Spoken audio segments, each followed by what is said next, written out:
Growing and sustaining brand equity.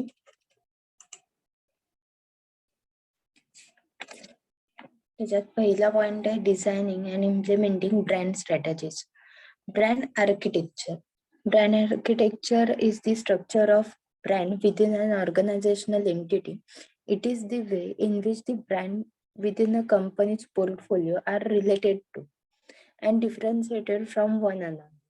The architecture should define the different leagues of branding within the organization, how the corporate brand and sub-brands relate to and support each other, and how these sub-brands reflect or reinforce the core purpose of the corporate brand to which they belong. Often decisions about brand architecture are concerned with how to manage a parent brand and a family of sub-brands. Managing brand architecture can help to maximize shareholder value. Designing and brand architecture जर बघितलं तर brand architecture मध्ये ऑर्गनायझेशनचे जे brand आहेत किंवा products आहेत तर ते काय पोझिशन करतात मार्केटमध्ये अमंग अदर ब्रँड. ठीक आहे, तर ह्याचं जे अनालिसिस केलं जातं त्याला आपण ब्रँड आर्किटेक्चर म्हणतो. त्याची डेफिनेशन आहे an integrated process of brand building through establishing brand relationship among branding option in the competitive environment. Brand architecture is important on account of the following reasons. First one is helps in innovating hybrid products that match with the organization's mission, helps to develop brand recognition, and helps in introduction of new product lines. आता brand आर्किटेक्चरचे importance 3 आहे. पहिलं आहे की organisational mission complete करू शकतील असे hybrid products जे आहेत तर ते बनवता येऊ शकतील. त्याच्यानंतर आहे ब्रँड रेकॉग्निशन मध्ये हेल्प होईल, डेव्हलपमेंट होईल, आणि तिसरं आहे नवीन प्रोडक्ट लाईन जी आहे तर ती मार्केटमध्ये इंट्रोड्यूस करता येईल विथ सेम ब्रँड. त्याच्यानंतर आहे brand product mix. To characterize the product and branding strategy of firm, one useful tool is the brand product mix, a graphical representation of all brands and products sold by the firm. Brand product mix, all products offered under different brands are represented by columns, and this helps marketers understand the current brand line and explore further opportunity in expanding the product line. In the brand product matrix, all current existing brands are represented in form of row referred to as brand portfolio. आपण इथे matrix बघूया, brand product matrix. तर इथे brand आहेत आणि इथे product आहेत. आता ह्या प्रोडक्ट वर आपली जी कंपनी आहे, तर समजा आपली कंपनी ए कंपनी असेल तर ए कंपनीचे जे प्रोडक्ट्स आहेत तेवढे सगळे आपण इथे लिहिणार. आता समजा पहिलं प्रोडक्ट आपल्याकडे असेल की शॅम्पू हे प्रोडक्ट असेल तर समजा सनसिल्क हे पहिलं प्रोडक्ट आहे. दुसरं प्रोडक्ट काय आहे तर डेटॉल हे प्रोडक्ट असेल. ठीक आहे, ही 2 प्रोडक्ट कन्सिडर करूया ए कंपनीची. तर ह्याचे ए कंपनीचे कॉम्पिटिटर कुठले आहेत, कुठले ब्रँड कॉम्पिट करतात तर बी कंपनीचे. बी कंपनीचे प्रोडक्ट कुठले आहेत, शॅम्पू मध्ये व्हीएलसीसी असेल आणि सोप मध्ये असेल लक्स असेल. त्याच्यानंतर सी कंपनी जर कॉम्पिट करते तर लॉरियल असेल आणि लाईफ बॉय असेल. आपण एक्झाम्पल म्हणून बघतोय. तर ह्याच्यामध्ये कुठलं प्रोडक्ट जास्त सेल होत आहे, म्हणजे आपल्या कंपनीचं पहिलं प्रोडक्ट जे आहे शॅम्पू मधलं, तर त्या कॅटेगरी मधला कुठला ब्रँड जास्तीत जास्त सेल होतोय, कुठला ब्रँड फेमस आहे, त्याचं मार्केट कुठलं आहे हे अनालाइज करता येतं. त्याच्यामुळे आपलं प्रोडक्ट पोझिशनिंग काय आहे मार्केटमध्ये हे समजतं. त्याच्यानंतर दुसरा ब्रँड तो पण तसाच अनालाइज करता येतो. त्याच्यानंतर ह्या सगळ्या ब्रँड मध्ये सगळ्यात पॉप्युलर कुठला ब्रँड आहे, कुठलं प्रोडक्ट आहे, तर ते आयडेंटिफाय करता येतं. आणि त्याच्यात कुठले कॅरेक्टरिस्टिक्स आहेत की जेणेकरून, किंवा मार्केटिंग स्ट्रॅटेजीज यूज केल्या जातात की जेणेकरून ते प्रोडक्ट जास्तीत जास्त विकलं जात आहे. तर ह्याच्यात काही पॉइंट्स आहेत. In order to characterize the brand architecture strategy of the firm and the brand product mix is very important tool. A brand line consists of all product original as well as line and category extensions sold under a particular brand. The brand portfolio is the set of all brands and brand lines that are particular firm offer for a sale to buyers in a particular category. आता जे तुम्हाला explain केलं की प्रत्येक firm कुठल्या कुठल्या category मधले product sale करते, कॉम्पीट करते, तर हे सगळं आपण अनालाइज करतो आणि ही इम्पॉर्टंट टूल आहे की जेणेकरून आपल्याला मार्केटिंग स्ट्रॅटेजी किंवा प्रोडक्ट मध्ये डेव्हलपमेंट करता येते. त्याच्यानंतर आहे breadth and depth of branding strategy. The branding strategy for a firm reflects the number and nature of common and distinctive brand elements applied to different products sold by firm. In other words, branding strategy involves deciding which brand name, logo, symbols, and so forth should be applied to which products and the nature of new and existing brand element to be applied to new product. Branding strategy मध्ये नवीन product जेव्हा आपण launch करत असतो, innovate करत असतो, तर त्याला नाव काय दिलं गेलं पाहिजे, त्याचा लोगो काय असायला पाहिजे, किंवा एक्झिस्टिंग प्रोडक्ट सोबत तो कसा रिलेट करायला पाहिजे याचा विचार केला जातो. आणि त्याच्यामध्ये दोन कॅरेक्टरिस्टिक्स आहेत, एक ब्रेथ आणि डेप्थ. डेप्थचं कॅरेक्टरिस्टिक्स जर बघितलं ब्रँडिंग स्ट्रॅटेजीज मध्ये, तर ते आहे different brands in the same product class to pursue multiple market segments to increase shelf presence and retailer dependence, to offer variety to consumers, to face internal competition effectivity, to achieve economies of scale in advertising, sales, merchandising and distribution. Characteristics मध्ये एकाच कंपनीचे वेगवेगळे product असणं, किंवा एकाच प्रोडक्टच्या variety असणं, किंवा retail मध्ये व्हरायटी ऑफ प्रोडक्ट प्रोड्यूस करून, किंवा आपल्याच प्रोडक्टला कम्पीट करणारे प्रोडक्ट म्हणजे व्हरायटी मध्ये देऊन आपण ब्रँडिंग स्ट्रॅटेजी आहे तर ती इम्प्लिमेंट करू शकतो. त्याच्यानंतर आहे brand hierarchy. A brand hierarchy is a mean of summarizing the branding strategy by displaying the number and nature of common and distinctive brand elements across the firm's product, revealing and the explicit altering of brand elements by capturing the potential branding relationships among the different products sold by the firm. Brand hierarchy is successful means for geographically portraying of firms. Brand hierarchy is based on a realization of the product can be branded in different ways depending on how many new and existing brand elements are used and how they are combined for any one product. Brand hierarchy जी आहे तर ती समरायझिंग आहे branding स्ट्रॅटेजीची, की ज्याच्यामध्ये number of product जे आहेत तर ते आपण डिस्प्ले करतो आणि त्याच्यामध्ये एक हायरार्की येते, जसं की मेन प्रोडक्ट जे असतं किंवा ओरिजिनल प्रोडक्ट जे आहे तर त्याच्यानंतर कुठलं प्रोडक्ट पोझिशन करतं मार्केटमध्ये सेम ब्रँडचं, तर हे अनालाइज केलं जातं. त्याच्यानंतर आहे building equity at different hierarchy levels. Given the different possible level of branding hierarchy, a firm has a number of branding options available depending upon whether or how it employs each level. आता branding equity जर बघितले तर different hierarchy लेवलला कुठलं product कुठल्या लेवलला आहे किंवा किती पॉप्युलर आहे तर ते अनालाइज केलं जातं. जसं आपण मगाशी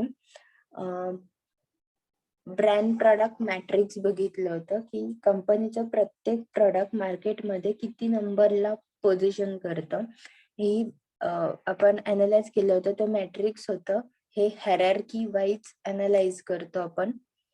हायरार्की इथे यूज करतो आणि त्याच्यामध्ये आहे brand hierarchy top to bottom जर कन्सिडर केली तर त्याचे एलिमेंट्स आहेत की कॉर्पोरेट और कंपनी ब्रँड.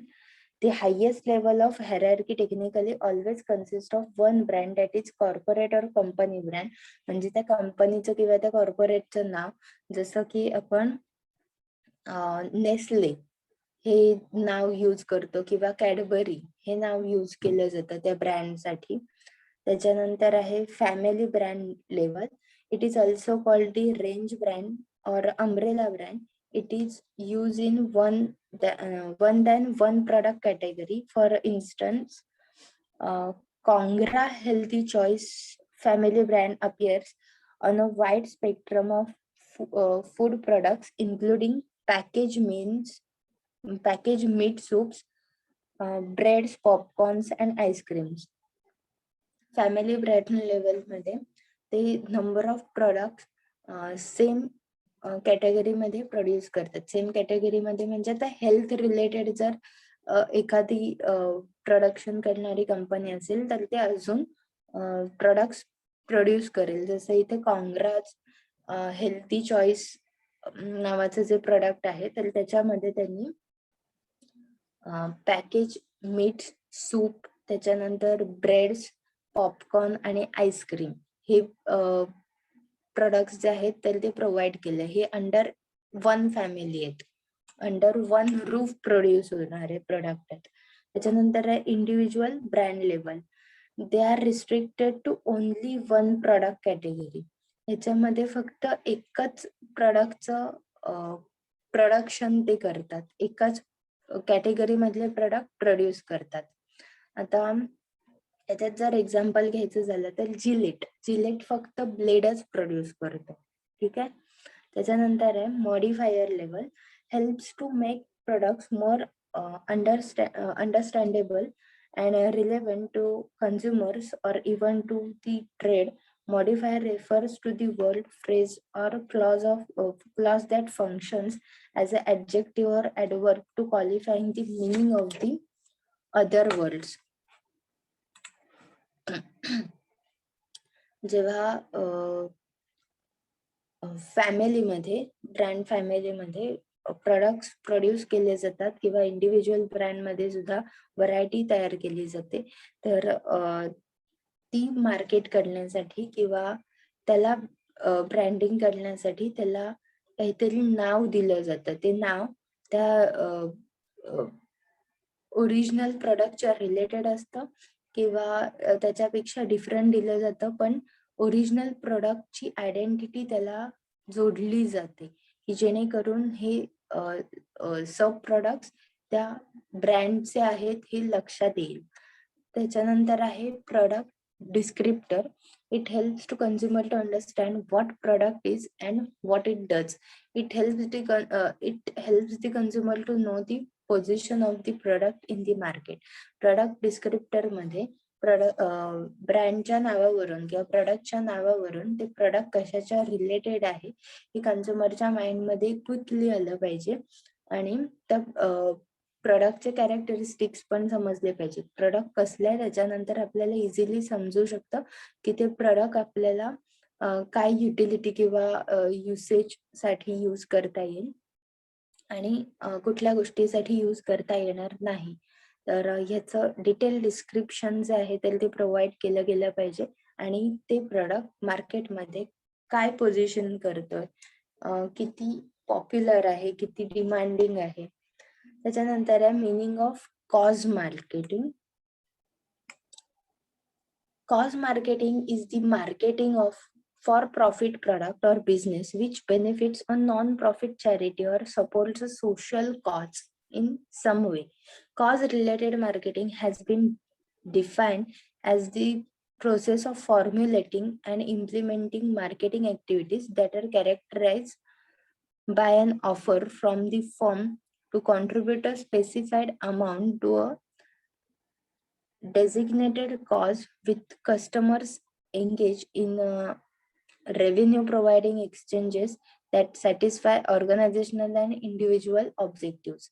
कॉज मार्केटिंग मध्ये ऑर्गनायझेशनल आणि इंडिव्हिज्युअल ऑब्जेक्टिव्ह जे आहेत तर ते सॅटिस्फाय केले जातात आणि मुळात कॉज मार्केटिंग कुठल्या तरी चॅरिटीला किंवा म्हणजे नॉन प्रॉफिट ऑर्गनायझेशनला, चॅरिटीला किंवा सोशल सपोर्ट साठी केले जातात. त्याच्यातलं एक्झाम्पल जर कन्सिडर करायचं झालं तर Livestrong bracelets dream up by Nike and Lance Armstrong for a cancer fund raising साठी ते मार्केटिंग करतात आणि त्यांचे प्रोडक्टचा प्रॉफिट जो आहे तर तो त्या कॅन्सर कॉझिंग पेशंट साठी त्यांच्या ट्रीटमेंटसाठी यूज करतात.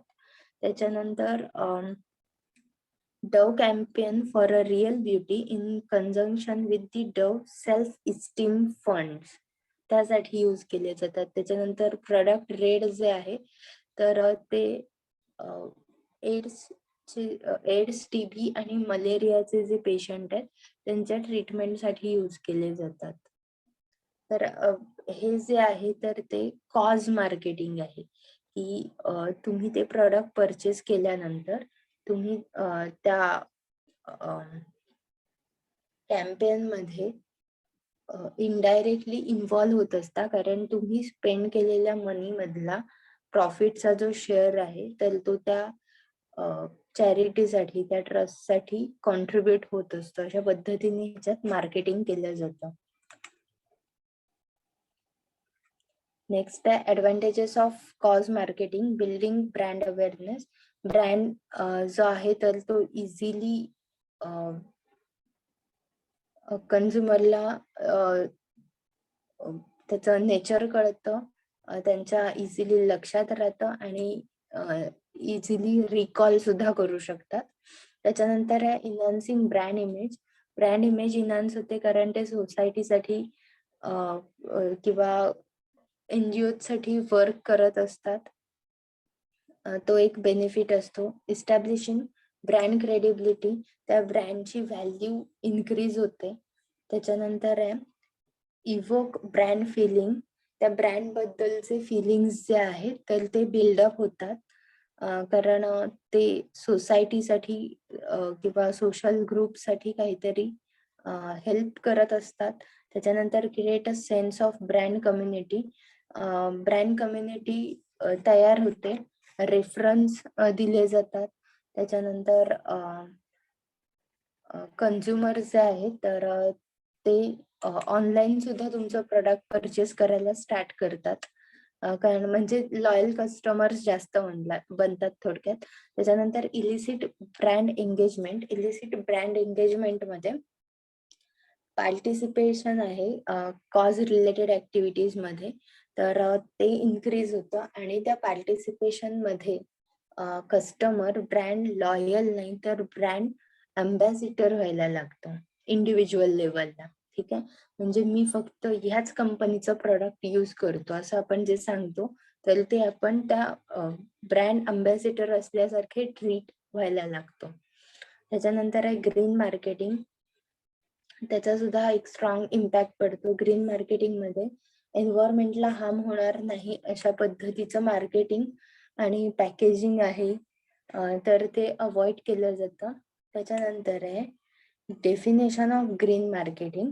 Green marketing is the marketing of product that presume to be environmentally safe. Advantages of green marketing. पहिला ऍडव्हान्टेज आहे it ensures sustainable long-term growth along with profitability. It saves money in long run although initial cost is more. It helps the company to market their product and service keeping the environment aspects in mind. Most of employees are also proud and responsible to be working for an environmentally responsible company. It promotes corporate social responsibility. तर एवढे advantages आहेत. एकतर long term growth साठी याचा उपयोग होतो, profitability साठी होतो. त्याच्यानंतर आहे की त्याच्यात एम्प्लॉईज जे आहेत तर ते सुद्धा ही अशा चांगल्या ऑर्गनायझेशन मध्ये की जे एन्व्हायरमेंटला सपोर्टिंग ऍक्टिव्हिटी करते त्याच्यामध्ये काम करण्यासाठी तयार असतात. कॉर्पोरेट सोशल रिस्पॉन्सिबिलिटी जे आहे तर ती प्रमोट होते यातून. त्याच्यानंतर आहे next point, challenges of green marketing बघायला गेलं तर ग्रीन मार्केटिंगचे जसे ऍडव्हान्टेजेस आहेत तसे चॅलेंजेस पण खूप आहे. Green products requires renewable and recyclable material which is costly. Problem of depictive advertising and false claim requires a technology which requires huge investment in research and development. Majority of the people are not aware of green product and their uses. Majority of customer are not willing to pay a premium for a green product. Educating customer about advantages of green marketing, lack of credibility as some companies claim that public become skeptical of their validity. Then government investigation into some green claims like degradability of trash bag and media report of spotty environment track records behind other on the increased customer doubts that has led consumers to consider environmental claims to be marketed gymnastics. The company found it hard to implement for mail rating and announced that it was to provide more information to consumers. Consumers often assert that they like to support environmentally friendly products and their behavior doesn't match with their intentions. आता जर drawback बघायचे झाले तर ड्रॉबॅक्सच खूप आहेत किंवा limitation green मार्केटिंगला. पहिलं म्हणजे रिसायकेबल आणि रिन्युएबल प्रोडक्ट्स जर बनवायचे असतील तर त्याच्यासाठीचे मटेरियल यूज करावं लागतं तर ते कॉस्टली असतं.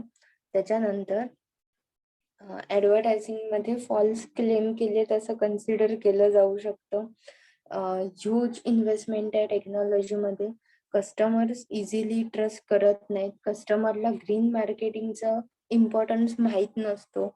मग त्यांना ते एज्युकेट करावं लागतं ग्रीन मार्केटिंग बद्दल. कस्टमर सपोर्ट दाखवतात ग्रीन मार्केटिंगला पण ऍक्च्युअली त्यांचं बिहेवियर बघायला गेलं तर वेगळंच बिहेवियर बघायला मिळतं. कारण ग्रीन मार्केटिंग प्रोडक्ट्स जे आहेत, ग्रीन प्रोडक्ट्स जे आहेत तर ते थोडे कॉस्टली असतात त्यामुळे ते परचेस करत नाहीत. त्याच्यानंतर गव्हर्नमेंट इन्व्हेस्टिगेट करत असतं सारखं ग्रीन प्रोडक्ट्स बद्दल. त्याच्यानंतर आहे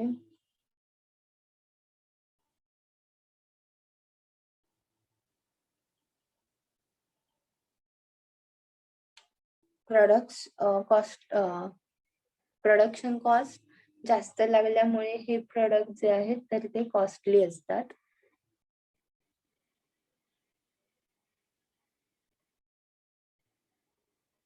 आणि ग्रीन मार्केटिंग मध्ये जर आपण यूज करतोय तर त्याच्यामध्ये मेल सेंड करणं असेल किंवा कन्झ्युमरला इन्फॉर्मेशन प्रोव्हाइड करणं जे आहे तर ते अपडेटेड आणि बल्क मध्ये एवढी इन्फॉर्मेशन देणं पॉसिबल होत नाही with the help of green marketing. जसं आता बाकीच्या इन्फॉर्मेशन साठी लिफलेट, पॅम्पलेट्स किंवा मॅगझिन्स प्रिंट केले जातात तर ग्रीन मार्केटिंग मध्ये या गोष्टी फक्त इलेक्ट्रॉनिक फॉर्म मध्ये असतात. नेक्स्ट आहे brand extension. Brand extension or brand stretching is marketing strategy in which a firm marketing a product with a well-developed image use the same brand name in a different product category. The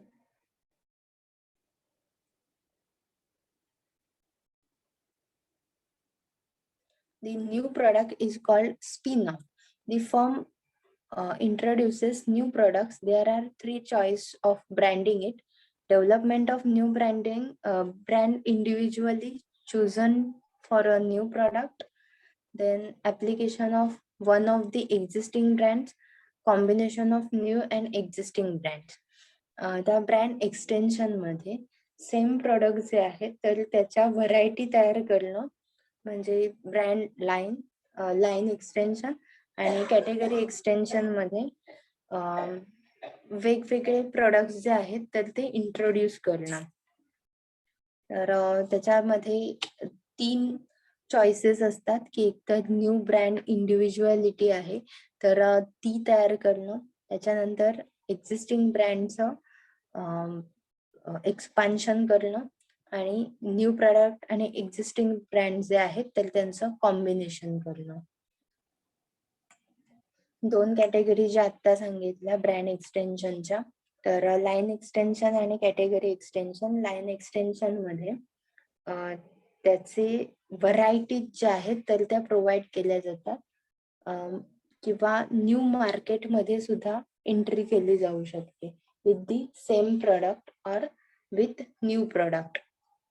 category extension मध्ये existing मार्केटमध्ये new product जे आहेत तर ते introduce केले जातात आणि variety of product जे आहेत तर ते इंट्रोड्यूस केले जातात. आता इथे एक्झाम्पल आहे Wipro. Wipro was originally into computers, ठीक आहे, पण त्यांनी ब्रँड एक्सटेन्शन जे केलं, सक्सेस स्टोरीज मधलं एक्झाम्पल आहे. ब्रँड एक्सटेन्शन मध्ये त्यांनी शॅम्पू, पावडर आणि सोप जे आहेत तर हे प्रोडक्ट इंट्रोड्यूस केले, ठीक आहे. म्हणजे हे झालं कॅटेगरी एक्सटेन्शन. त्याच्यानंतर Mars is no longer a famous bar only but ice cream, chocolate drink and a slab of chocolate. त्याच्यानंतर अनसक्सेसफुल स्टोरीज ज्या आहेत तर म्हणजे जे फेल्युअर झाले, तर न्यू कोक जो आहे तर तो फेल झाला कारण ओरिजिनल कोका कोला लोकांनी ऍक्सेप्ट केला होता आणि त्यांना नवीन कोका कोलाची टेस्ट जी आहे तर किंवा नवीन कोका कोलाशी इमोशनली कनेक्ट होता आलं नाही. त्याच्यानंतर रसना हे इंडियन सॉफ्ट ड्रिंक कंपनी आहे, ठीक आहे. तर त्यांनी सुद्धा एक प्रोडक्ट मार्केटमध्ये आणलं होतं की ऑरेंज जोल्ट म्हणून.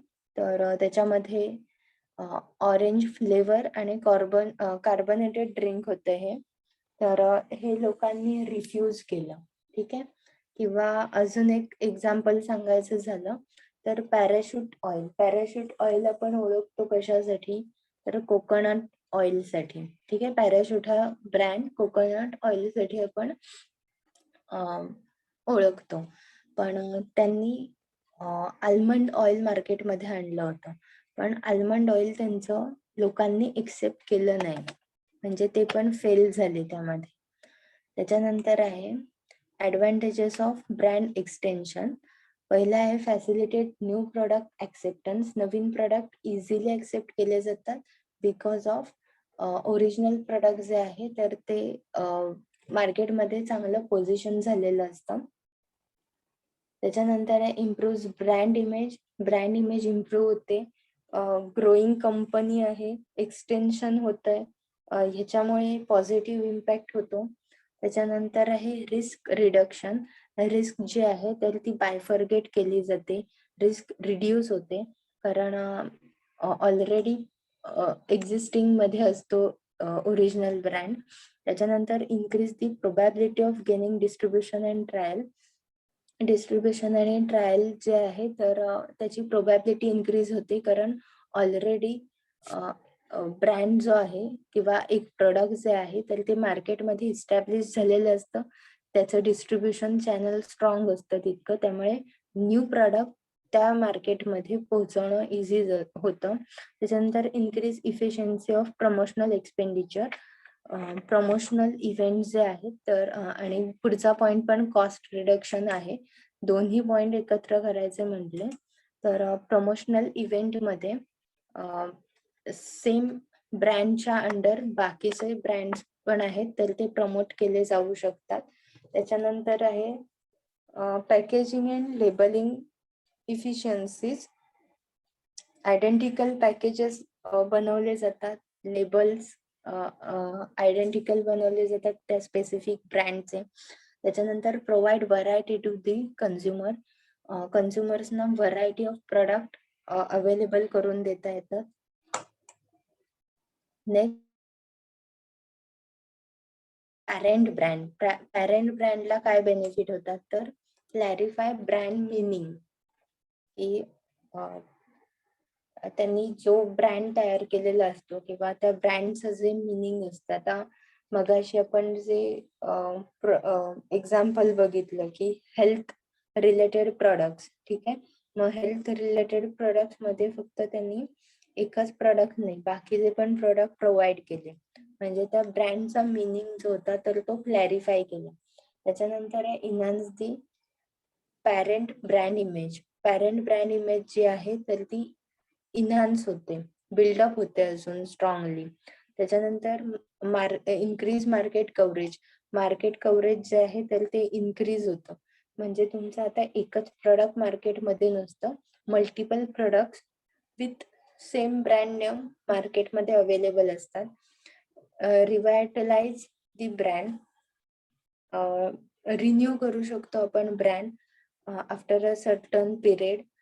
त्याच्यानंतर परमिट सबसिक्वेंट एक्सटेन्शन, सबसिक्वेंट एक्सटेन्शनला परमिशन मिळते, म्हणजे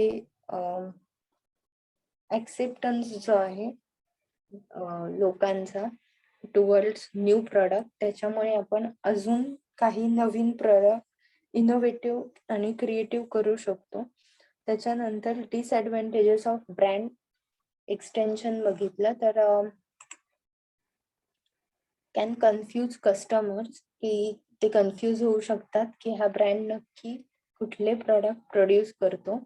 जसं विप्रोचं एक्झाम्पल बघितलं तर त्याच्यामध्ये लिंकिंगच नाहीये, की कम्प्युटर बेस्ड कंपनी होती आणि मग नंतर अचानक शॅम्पू असेल किंवा सोप असेल ते प्रोड्यूस करायला लागली. त्याच्यानंतर एन्काउंटर रिटेलर रेजिस्टन्स, रिटेलर काय करतात, रेजिस्ट करतात, ते सुद्धा कन्फ्यूज होतात की हे ओरिजिनल प्रोडक्ट आहेत की डुप्लिकेट प्रोडक्ट आहेत. त्याच्यानंतर may harm the parent brand image, parent brand इमेजला हार्म होऊ शकतो जर न्यू प्रोडक्ट्स जे आहेत तर ते अनसक्सेसफुल ठरले तर. त्याच्यानंतर can succeed but cannibalize sales of parent brand, succeed होऊ शकतात नवीन प्रोडक्ट जे आहेत, पण ओरिजिनल म्हणजे पॅरेंट ब्रँड इमेज जी आहे तर त्याला धक्का लागू शकतो, त्याचा सेल जो आहे तर तो डाऊन होऊ शकतो.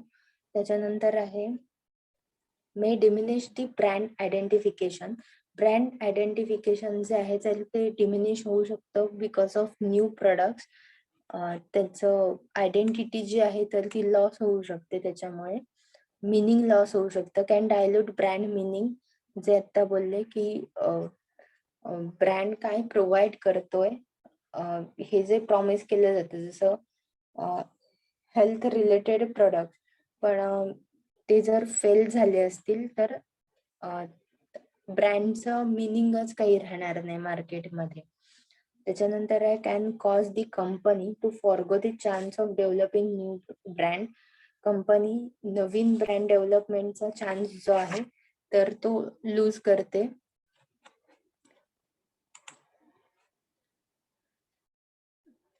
ब्रँड एक्सटेन्शन आणि brand equity, brand extensions ultimate success will always depend upon its ability to achieve some of its own brand equity in new category and they contribute to the quality of the parent brand. For a brand extension to create equity, it must high level of awareness and achieve necessary and desired point of parity and difference. Brand extension and brand equity या depending term आहेत. Brand extension करताना brand equity सुद्धा जी आहे तर ती increase झाली पाहिजे, develop झाली पाहिजे, तरच ब्रँड एक्सटेन्शन जे आहे तर ते सक्सेसफुल होणार आहे. त्याच्यामध्ये create a positive image for extension will depend upon following factors. पहिले, how salient the parent brand associations are in the mind of consumers in the extension context. How favorable any inferred associations can be extension context, that is whether the information success, the type of product or service the brand extension would be, and whether the consumers view these associations as a good or bad in the extension context. How unique any inferred associations are in the extension category, that is how this perception compare with those about the competitors. आता positive image जर buildup करायची असेल तर पहिलं आहे की brand parent brand association जे आहे कंझ्युमरच्या माइंडमध्ये, तर तेच कॉन्टॅक्ट कंटिन्यू करून न्यू प्रोडक्ट इंट्रोड्यूस केले पाहिजेत. म्हणजे कंझ्युमरची अटॅचमेंट जी आहे ती ते ब्रँड सोबतची तर ती कंटिन्यू राहील. त्याच्यानंतर आहे की ब्रँड असोसिएशन जे आहे नवीन प्रोडक्टचं, तर हायब्रिड असतील किंवा टाईप असतील त्याचे, तर ते गुड कॉन्टॅक्ट मध्ये असायला पाहिजे, ते लोकांना इझिली ऍक्सेप्टेबल असायला हवेत.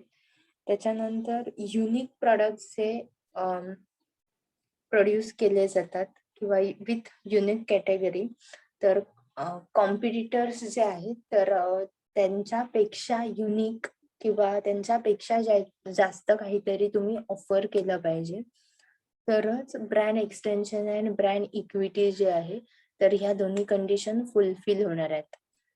त्याच्यानंतर आहे contributing to parent brand equity, the effects of extension of consumer brand knowledge depend upon the following four factors. First one, how compelling the evidence is about the corresponding attribute or benefit association in the extension context and how easy it can be interrupted. Next, how relevant or diagnostic the extension evidence is for a benefit for the parent brand. How consistent the extension evidence is with the corresponding brand association. Consistency extension evidence is less likely to change the evaluation of the existing parent brand associations. How strongly the existing attribute or benefit associations are held in the consumer memory for a parent brand, and how easily an association might change also affect the strength and brand extension. हे 4 point जे आहेत, तर पहिला point जो आहे की एकतर new brand आपण मार्केटमध्ये लॉन्च करताना किंवा new product with same brand name launch करताना कंझ्युमरच्या माइंडचा विचार केला पाहिजे की ऑलरेडी पॅरेंट प्रोडक्ट जे आहे तर त्याचं पोझिशनिंग स्ट्रॉंग असायला पाहिजे. दुसरा पॉइंट आहे की त्याच्यामध्ये पॅरेंट ब्रँडच्या रिलेटेड प्रोडक्ट जे आहेत तर ते मॅन्युफॅक्चर करायला पाहिजे की जेणेकरून त्यांच्यातला रिलेव्हन्स जो आहे तर तो जस्टिफाय करेल ब्रँड असोसिएशन. त्याच्यानंतर थर्ड पॉइंट आहे की त्याच्यामध्ये कन्सिस्टन्सी असायला पाहिजे, की नवीन प्रॉडक्ट फक्त ट्रायल म्हणून मार्केटमध्ये आणलं आणि मग ते गेलं तर मग कस्टमरचा ट्रस्ट पण आहे ना तर तो राहत नाही त्या स्पेसिफिक ब्रँडवरचा. त्याच्यानंतर आहे की पॅरेंट ब्रँड जो आहे तर त्याच्या ब्रँड इक्विटीला धक्का न लागता नवीन ब्रँड असोसिएशन जे आहे तर ते बेनिफिशियल प्रॉफिटेबल बनायला हवंय आणि पॅरेंट ब्रँड इमेज अजून स्ट्रॉंग व्हायला हवी आहे. त्याच्यानंतर आहे managing brand over a time. Reinforcing brands. The brand reinforcement majorly focus on maintaining the brand equity by keeping the brand alive among both the existing and new customers. Brand reinforcement म्हणजे थोडक्यात नवीन कस्टमरच्या माइंडमध्ये आणि sorry existing आणि new customers जे आहेत तर त्यांच्या माइंडमध्ये brand जो आहे ब्रँडची इमेज जी आहे त्याचं पोझिशनिंग जे आहे तर ते बिल्डअप करणं आणि त्याच्यामध्ये कन्सिस्टन्सी मेंटेन करणं. ठीक आहे. आणि म्हणून ती कन्सिस्टन्सी मेंटेन करण्यासाठी रिइन्फोर्समेंटसाठी आपल्याला कंटिन्युअस त्या ऍड बघायला मिळतात. ठीक आहे. त्याच्यानंतर what are the products under the brand, what are its core benefit and how it satisfied the demand, how is the brand different from the other products, how it enables a customer to make a strong, unique and favorable association in their mind. There are some terms about brand.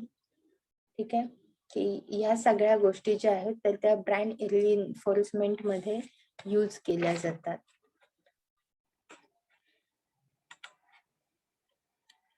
Next आहे apart from innovation and research, the brand reinforcement can be done through various marketing programs such as advertising, exhibition, event and sponsorship, showroom layout and promotion.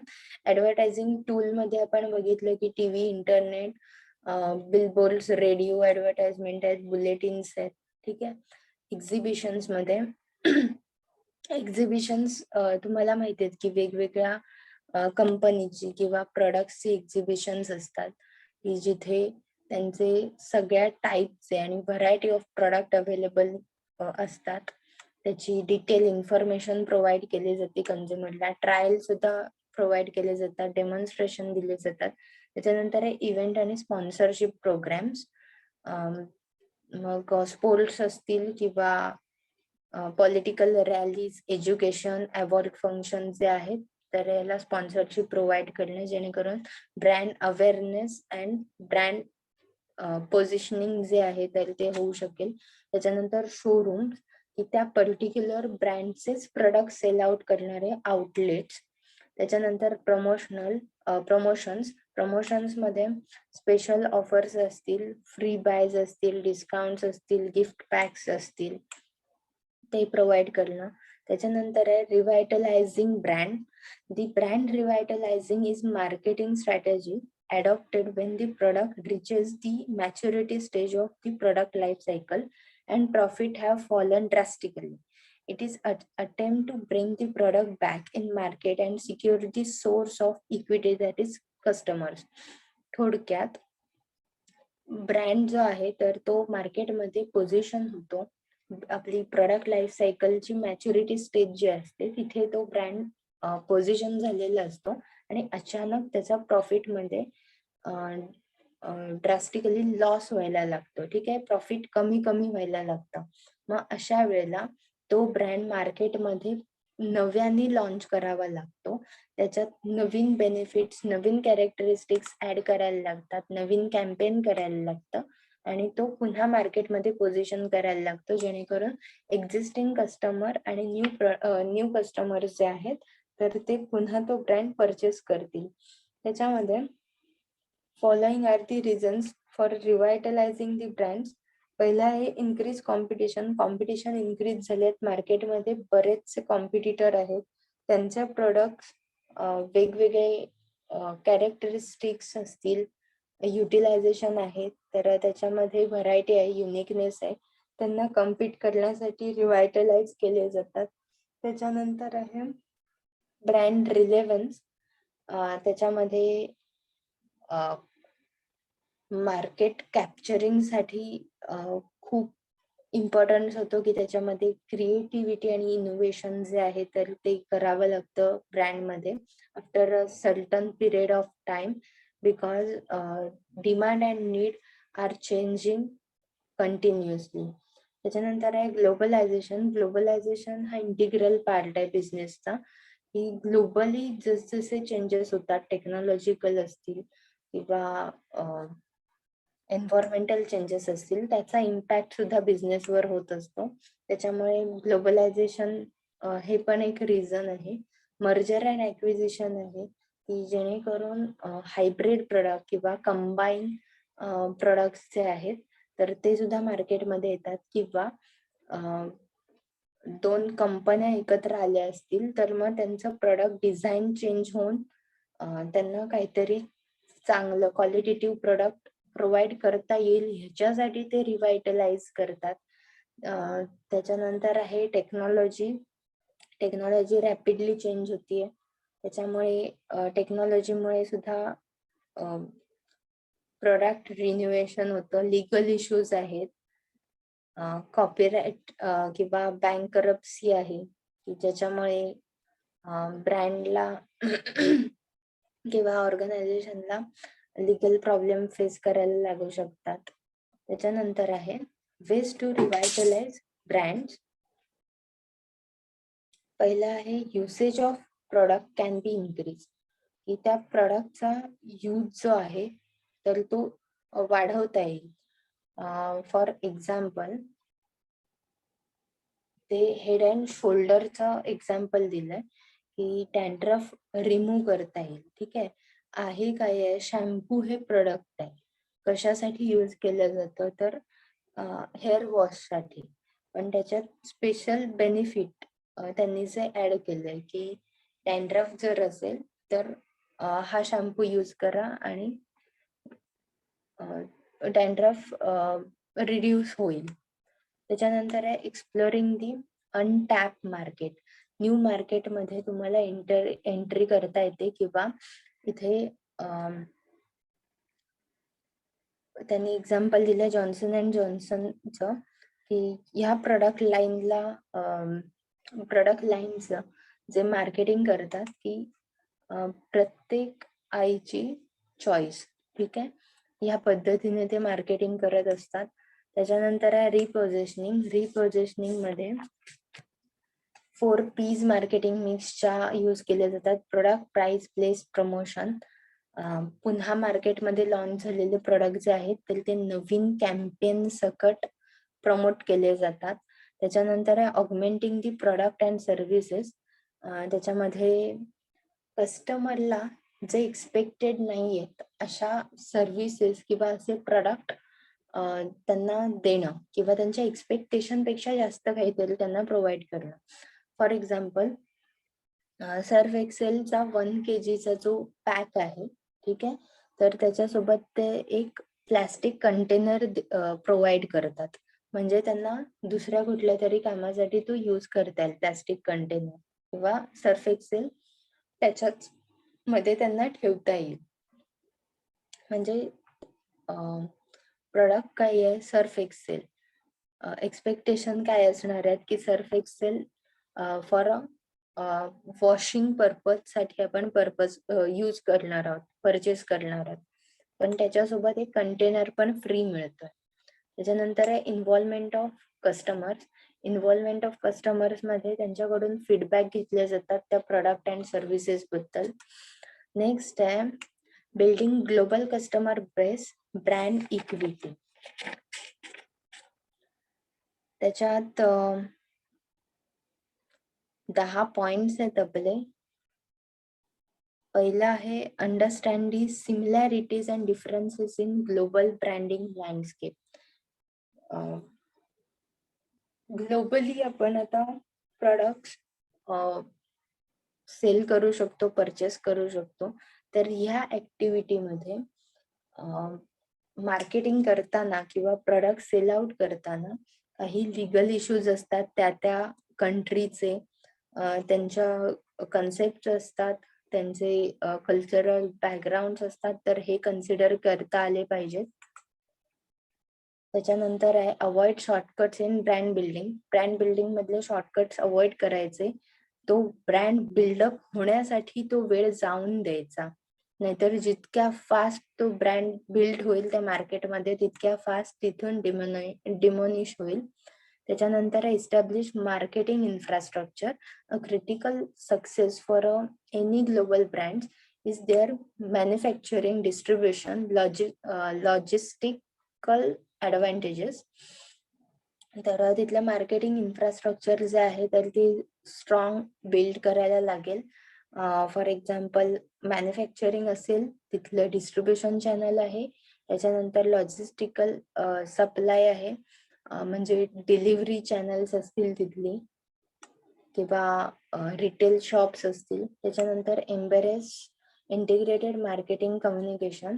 त्याच्यामध्ये sponsorship, promotions, public relations ह्या गोष्टी मध्ये invest करावं लागेल. यांना focus करावं लागेल ह्या गोष्टींना, जेणेकरून ब्रँड आयडेंटिटी आणि ब्रँड पोझिशनिंग बिल्ड होईल. त्याच्यानंतर cultivate brand partnership. Brand partnership मध्ये तिथले लोकल ज्या काही कंपनी असतील किंवा त्या कंट्रीतल्या, तर त्यांच्याशी जॉईंट व्हेंचर असेल किंवा लायसन्सेस, फ्रँचायझीस जे आहेत किंवा डिस्ट्रीब्युटरशिप जी आहे तर ती करता आली पाहिजे. त्याचा ऍडव्हान्टेज एक होतो. त्याच्यानंतर आहे बॅलन्स स्टँडर्डायझेशन अँड कस्टमायझेशन, की प्रॉडक्टचं स्टँडर्डायझेशन जे आहे तर ते कुठेही कमी होता कामा नये. म्हणजे जर प्रॉडक्ट कमी किंवा जास्त किमतीला ऑफर करायला लागत असतील वेगवेगळ्या कंट्रीमध्ये, तर त्याच्यातलं स्टँडर्डायझेशन, त्याची क्वालिटी कमी होता कामा नये, पण कस्टमायझेशन असलं पाहिजे. कारण प्रत्येक कंट्री मधले टेस्ट अँड प्रेफरन्सेस, त्यांच्या व्हॅल्यूज आहेत, त्यांचे कल्चरल बॅकग्राऊंड आहेत, तर ते वेगवेगळे आहेत आणि ते कन्सिडर करायला हवेत. त्याच्यानंतर आहे balance global and local control. त्याच्यात जे आता म्हटलं की त्यांचे कल्चरल बॅकग्राऊंड आहे किंवा त्यांचे व्हॅल्यूज, बिलीफ आहेत, तर ते कन्सिडर करून मग ते ब्रँड तसे तयार करणं आणि त्यांची तशी मार्केटिंग करणं, तसं नेटवर्क बिल्ड करावं लागेल. त्याच्यानंतर आहे इस्टॅब्लिश ऑपरेबल गाईडलाईन्स, की ते प्रोडक्ट किंवा सर्व्हिसेस जे आहेत तर ते कुठल्या पद्धतीच्या युटिलिटीसाठी आहेत आणि कुठल्या नाही, हे क्लिअरली मेन्शन केलं गेलं पाहिजे. त्याच्यानंतर आहे implementation of global brand equity measurement system. तर global brand equity measurement system जी आहे तर ती इम्प्लिमेंट केली पाहिजे, जेणेकरून कुठल्या कुठल्या मार्केटमध्ये ब्रँड जे आहे तर ते प्रॉपरली बिल्डअप झालंय, मॅच्युअर झालंय हे लक्षात येईल. कुठे जास्त फोकस करून मार्केटिंग करायला हवंय ह्या गोष्टी सुद्धा लक्षात येतील. आणि लास्ट पॉइंट आहे लिव्हरेज ब्रँड इलेमेंट. त्याच्यात for instance marketing campaigns using the various shades on green in advertising, packaging and other marketing programs ran into trouble in Malaysia where they symbolize death and disease. जसं प्रत्येक ठिकाणी culture वेगवेगळं आहे, तर green हा colour advertisement मध्ये use करणं, packaging साठी यूज करणं, तर हे मलेशियामध्ये सिम्बॉल कसलं डेथचं आणि डिसीजचं सिम्बॉल मानलं जातं. तेच गल्फ कंट्रीमध्ये गेला तर तिथे त्यांना ग्रीन कलर जो आहे तर तो जास्त फेवरेट किंवा फेवरेबल कलर आहे त्यांना. आणि बरेचसे प्रोडक्ट्स तिथले ग्रीन कलरचेच किंवा ग्रीन पॅकेजिंग मध्येच असतात. ठीक आहे, तर हा डिफरन्स आहे. त्यामुळे एकच प्रोडक्ट, एकच पॅकेजिंग घेऊन तुम्ही वेगवेगळ्या मार्केटमध्ये जाऊ शकत नाही.